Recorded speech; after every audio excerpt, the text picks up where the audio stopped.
Hello everyone, स्वागत है आप सभी को आपके प्यारा सा यूट्यूब चैनल कृतज्ञ क्लासेस पे। बच्चों, आज की इस वीडियो में हम लोग 10th संस्कृत के वन शॉट क्लास को लेकर आए हैं, जिसमें कि संस्कृत का फर्स्ट चैप्टर है मंगलम। इसके वीवीआई ऑब्जेक्टिव और सब्जेक्टिव को करेंगे। आप लोगों को बता दें कि यह टारगेट 2024 यानी कि टारगेट 2024 का फर्स्ट क्लास है, जिसमें कि हम लोग संस्कृत को लेकर आए हैं। संस्कृत में इसका पहला चैप्टर के जो भी महत्वपूर्ण प्रश्न है, ऐसा प्रश्न जो कि एग्जाम में पूछा जाएगा, पढ़े वही जो परीक्षा में आए। आपको टैगलाइन देखने को मिल रहा है टारगेट 2024 का, जैसा कि आप लोग थंबनेल पे देखे होंगे। और कम्युनिटी टैब में आप लोगों से पूछे थे कि क्या 2024 एग्जाम के लिए स्पेशल सीरीज लाया जाए, तो बहुत सारे स्टूडेंट्स का कमेंट आया कि बिल्कुल स्पेशल सीरीज है जो कि आना चाहिए। यह टारगेट है जो कि टारगेट बैच आ गया है, टारगेट 2024 आप लोग थंबनेल पे देख चुके हैं, जिसका कि आज फर्स्ट क्लास है। तो हम लोग शुरू करते हैं। जितना भी आपको दोस्त वगैरह है सभी के पास वीडियो को शेयर कर दीजिए। जो भी आप ग्रुप में ज्वाइन किए होंगे ज्यादा से ज्यादा शेयर कर दीजिए, एक भी स्टूडेंट्स इससे वंचित नहीं रहना चाहिए। तो स्टार्ट करते हैं हम लोग। आप लोग नीचे कमेंट सेक्शन में आंसर बताते चलिएगा। सबसे पहले हम लोग ऑब्जेक्टिव को करते हैं और उसके बाद सब्जेक्टिव को करेंगे। और जो प्रश्न किया जाएगा एकदम बोर्ड की दृष्टि से प्रश्न लाया गया है चुन करके, एक भी प्रश्न इससे बाहर आप लोगों को एग्जाम में देखने को नहीं मिलेगा। तो चलिए फर्स्ट क्वेश्चन की ओर बढ़ते हैं। फर्स्ट क्वेश्चन आपके सामने है कि उपनिषद के रचनाकार कौन है। आपको आंसर पता है तो कमेंट बॉक्स में बताते चलना है।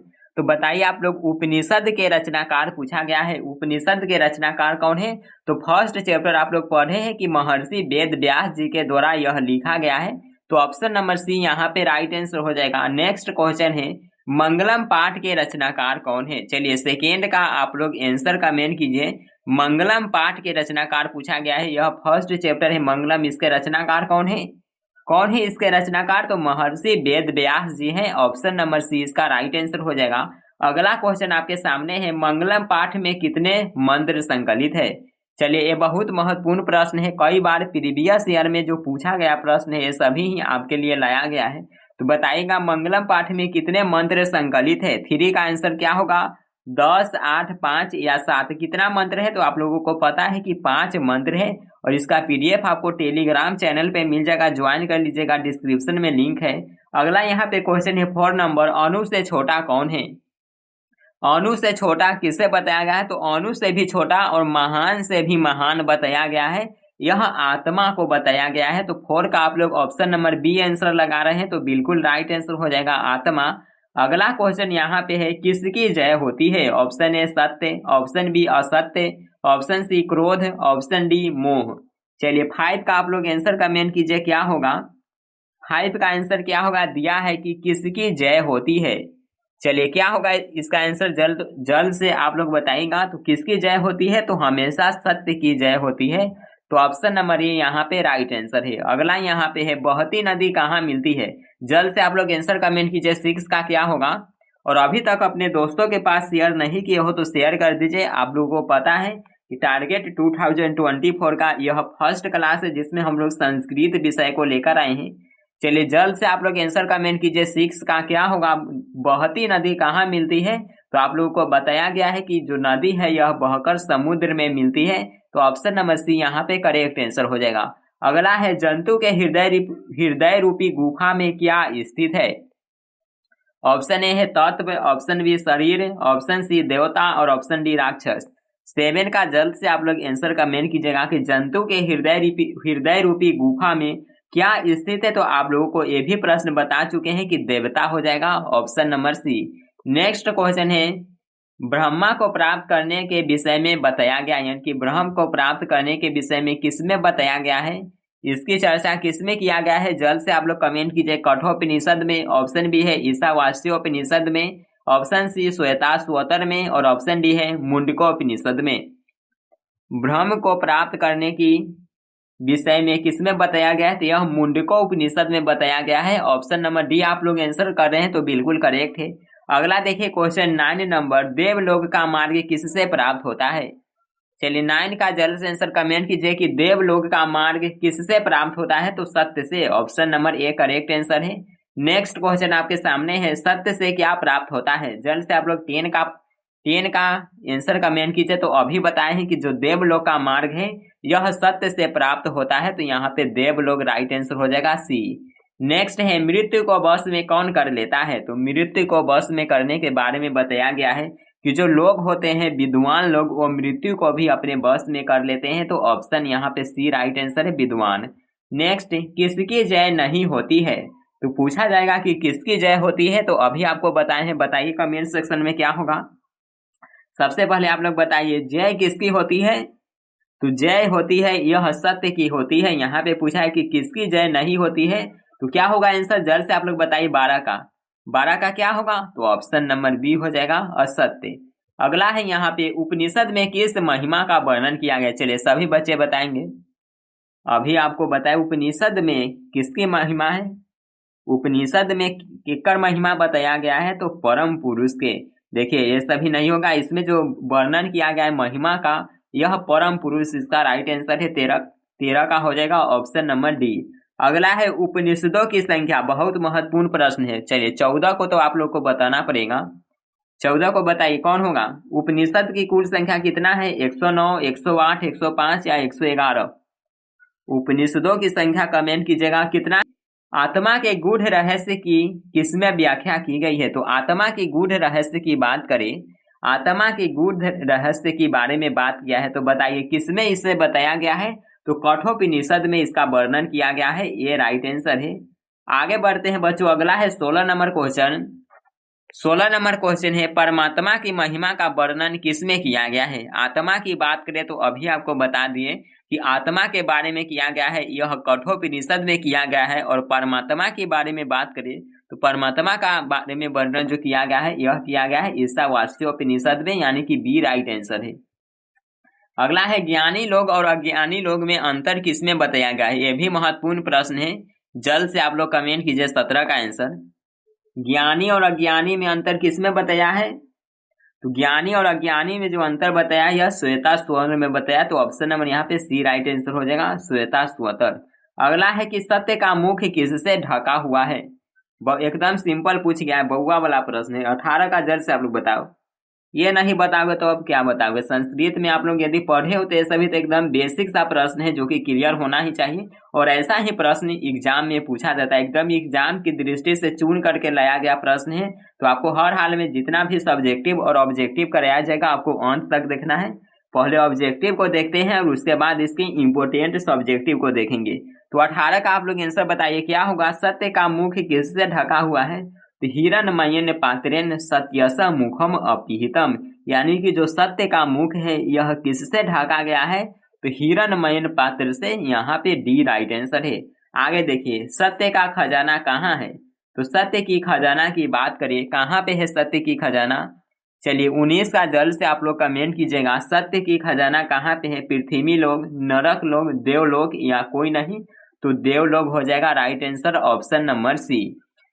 तो चलिए यह है जो कि आप लोगों का ऑब्जेक्टिव हो गया। बताइए आप लोग इसमें कितना सही कर पाए हैं। 19 प्रश्न में 19 था, जो कि आप लोगों को 2024 एग्जाम की दृष्टि से इतना प्रश्न इस चैप्टर से काफी है, इससे बाहर नहीं पूछेगा।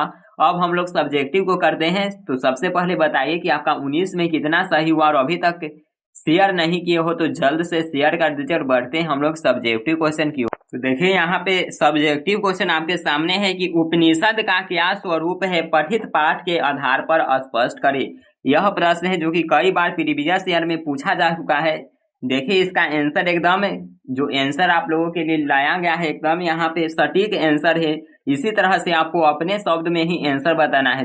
पूछा है कि उपनिषद का क्या स्वरूप है, पठित पाठ के आधार पर स्पष्ट करें। देखिए आंसर, उपनिषद वैदिक वांग्मय का अभिन्न अंग है। सबसे पहले आपको बताना है, जो उपनिषद है यह वैदिक वांग्मय का अभिन्न अंग है। इसमें दर्शन शास्त्र सिद्धांतों का प्रतिपादन किया गया है।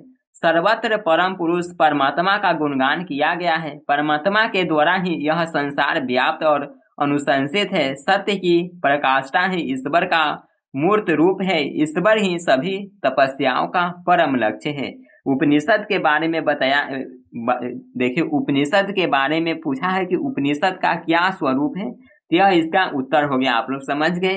और यहाँ पे आप लोग देख रहे हैं कि हिंदी में क्वेश्चन आंसर जो सब्जेक्टिव है कैसा आपको दिख रहा है, तो हिंदी में देख रहा है तो सिर्फ हिंदी, यानी कि इसी तरह से आपको एग्जाम में प्रश्न आएगा। 16 प्रश्न पूछा जाता है। यदि आप संस्कृत के एग्जाम पैटर्न और सिलेबस को नहीं समझे होंगे तो जरूर देख लीजिएगा, आपको प्लेलिस्ट में वीडियो मिल जाएगा। अगला क्वेश्चन यहाँ पे है सेकेंड, आत्मा का स्वरूप क्या है, पठित पाठ के आधार पर स्पष्ट करें। आत्मा के बारे में क्या बताया गया इस पाठ में, तो देखिए कठोपनिषद में आत्मा के स्वरूप का बड़ा ही अपूर्व विश्लेषण किया गया है। पूछा जाएगा कि किसमें आत्मा के रूप में विश्लेषण किया गया है, तो कठोपनिषद में किया गया है। आत्मा मनुष्य की हृदय रूपी गुफा में अवस्थित है। यह अणु से भी सूक्ष्म है, यह महान से भी महान है। इसका रहस्य समझने वाला सत्य का अन्वेषण करता है, वह शोक रहित होता है। तो आत्मा के स्वरूप के बारे में पूछा है, तो यह हो गया इसका उत्तर। आगे बढ़ते हैं, ज्यादा टाइम नहीं लेना है। नेक्स्ट क्वेश्चन आपके सामने है कि मंगलम पाठ का 5 वाक्यों में परिचय दे। देखिए मंगलम पाठ के बारे में पूछा है कि इस पाठ में आखिरकार हम लोगों को पढ़ना क्या है। उत्तर लिखना है कि इस पाठ में यहाँ पे 5 मंत्र है मंगलम पाठ में, तो 4 क्यों दिया है। 5 मंत्र है ईशावास्य, कठोपनिषद, मुंडकोपनिषद और श्वेताश्वतर। देखिए यहाँ पे थोड़ी सी मिस्टेक हो सकता है, आप लोग यहाँ पे ध्यान देंगे। आगे समझिए, इन्हें पढ़ने से परम सत्य के प्रति श्रद्धा उत्पन्न होती है, सत्य के अन्वेषण की प्रवृत्ति होती है तथा आध्यात्मिक खोज की उत्सुकता होती है। उपनिषद ग्रंथ विभिन्न वेदों से संबंधित है। इस पंक्ति को यहाँ तक हम लोग कट कर देंगे, यहाँ तक आप लोग देख लीजिएगा, थोड़ा सा टाइपिंग में मिस्टेक होगा। अगला क्वेश्चन आपके सामने है, सामने देखिए, हाँ 3 नंबर देख लिए। चौथा क्वेश्चन है कि महान लोग संसार रूपी सागर को कैसे पार करते हैं। यह बहुत महत्वपूर्ण प्रश्न, ध्यान दीजिए आप लोग। पूछा है कि महान लोग जो यह संसार रूपी सागर है, यहाँ पे हम लोग जन्म लिए, ये हुआ, तो इससे कैसे छुटकारा पाते हैं, इसी के बारे में बताना है।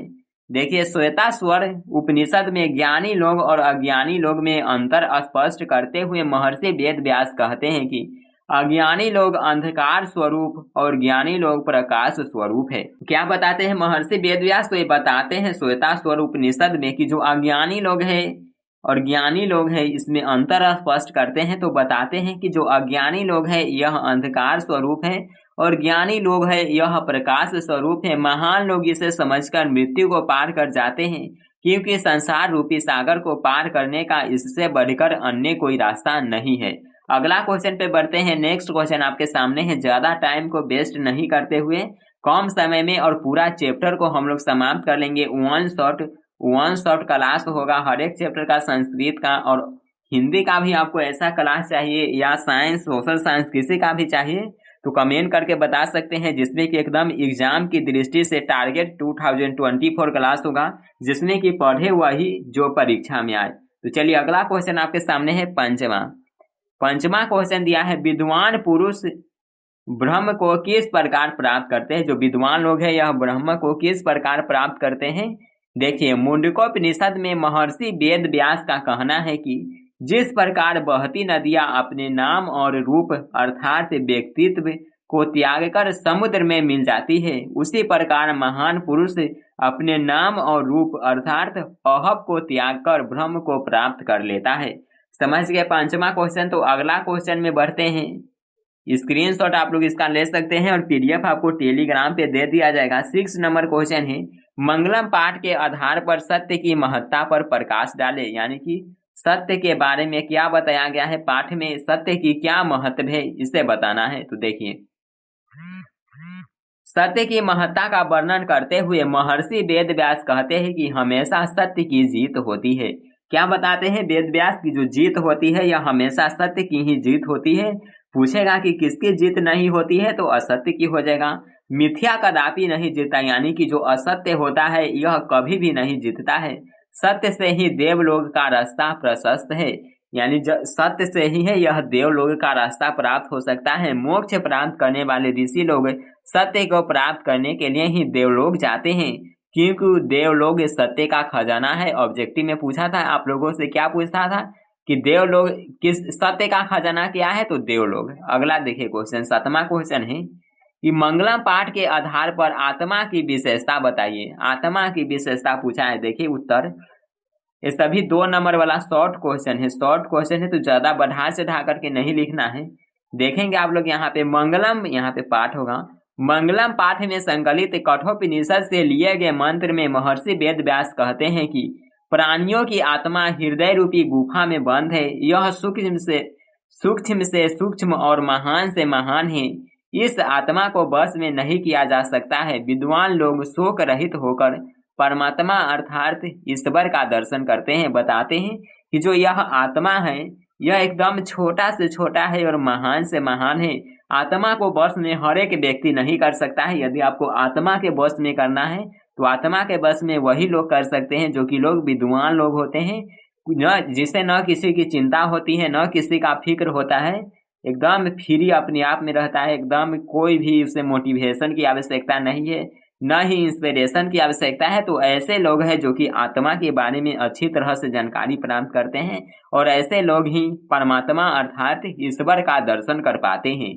आगे देखिए क्वेश्चन 8वां क्वेश्चन है, उपनिषद को आध्यात्मिक ग्रंथ क्यों कहा गया है। ये भी VVI प्रश्न है। उपनिषद के बारे में पूछा है कि इसको आध्यात्मिक ग्रंथ क्यों कहा गया है। देखिए उपनिषद एक आध्यात्मिक ग्रंथ है क्योंकि यह आत्मा और परमात्मा के संबंध के बारे में विस्तृत व्याख्या करता है। जो उपनिषद है किसके बारे में, तो आत्मा और परमात्मा के संबंध के बारे में विस्तार से बताता है। परमात्मा संपूर्ण संसार में शांति स्थापित करते हैं। सभी तपस्वियों का परम लक्ष्य परमात्मा को प्राप्त करना ही होता है। तो ये 8 प्रश्न था जो कि सब्जेक्टिव के लिए बहुत ही महत्वपूर्ण था। तो यहाँ पर आप लोग देखें कि 19 ऑब्जेक्टिव कराए हैं, 19 ऑब्जेक्टिव और 8 सब्जेक्टिव। तो आगे आप लोग बताइए कि अगला क्लास में पहले ऑब्जेक्टिव हुआ है तो पहले ऑब्जेक्टिव ही कराया जाए या पहले सब्जेक्टिव कराया जाए।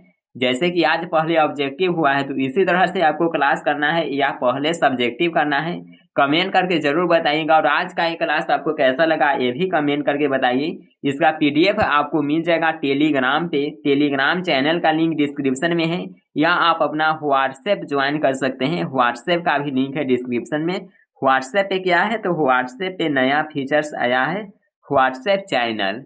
तो व्हाट्सएप चैनल का लिंक डिस्क्रिप्शन में दिया गया है, आप लोग जरूर ज्वाइन कर दीजिएगा। और यदि आप डेली क्यूज करना चाहते हैं तो कमेंट करके बताइए। अपना टेलीग्राम पे ग्रुप है कृतज्ञ क्लासेज ऑफिशियल के नाम से, उसका भी डिस्क्रिप्शन में लिंक है। वहाँ पे रोज रात को 9:30 बजे यानी कि 9:30 PM में क्यूज कराया जाएगा।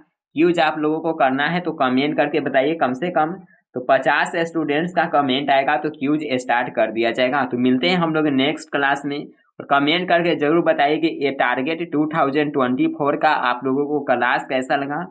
Bye everyone, take care, love you all.